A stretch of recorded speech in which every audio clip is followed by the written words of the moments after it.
Now let's go to former Chicago Police Superintendent Eddie Johnson. He's joining us in the studio. Eddie, you're hearing what Dave is saying, that protests, we knew it was about a couple hundred people before. It has grown with the message and with the sheer amount of the crowd, but still peaceful. So from your perspective, what are police doing right? And as it grows and as we see more of these during the week, how does their strategy need to change? I think right now what they're doing right is obviously Superintendent Snelling is there along with the Chief of Counterterrorism, Dwayne DeVries, because then they get a bird's eye view and boots on the ground look at what is actually going on. So I think they've got that under control right now because they're actually there. And if they need to bring in more resources as the crowd grows, then they'll be able to do that. But I tell you this, as long as the protest stays within the original reason they were there, once it starts to shift over to the Palestine-Israel issue, then that's where things can get a little bit more dicey.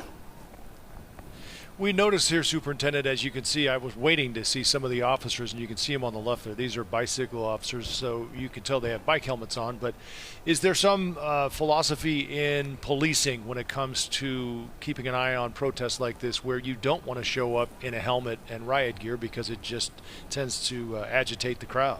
Oh, absolutely, Joe. You've been looking at our playbook, I see. But so here's the philosophy. So a crowd like this, you don't want to come in as the police and agitate them and show them a hard look right off the bat, because what you're signaling to them is that you're ready for a fight. And that's just not the case with this protest group here. You know, sometimes you'll get groups that come in that you know are going to be agitators, that you have to show up, you know, in your BDUs, the battle dress uniforms, the black uniforms, and the riot helmets. But a crowd like this, I think that they're playing it correctly. You know, they have the bike team there that are always in helmets, so that's no big.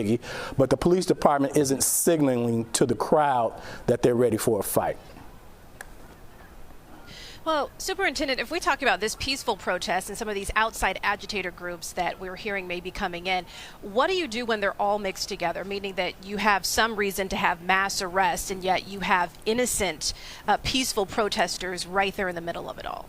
So, Erica, that's a great question. So what I've found is that when you have the outside agitators come in, for the most part, the folks that are there to protest peacefully, they separate themselves from the agitators. So it's pretty easy for the police to tell which group is which.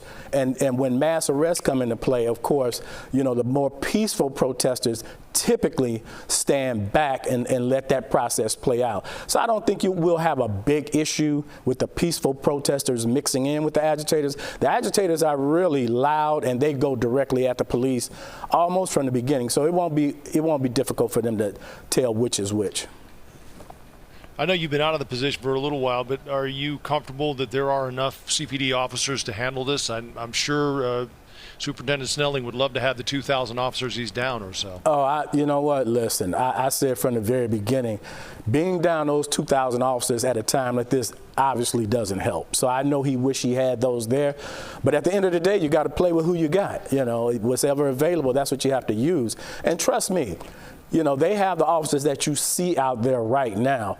If things start to get a little shaky, I'm pretty confident they have officers tucked away somewhere that can respond within minutes to help quell any disturbance that might occur. But yeah, you're absolutely right. Those 2,000 cops right now, today, this week, would help immensely. But we don't have it, so we can't worry about it, which is why you get the federal resources that you get. You got the state police coming in to help you out, along with other jurisdictions that are coming in to help out. All right, Superintendent, please stand by. We probably will be coming back to you.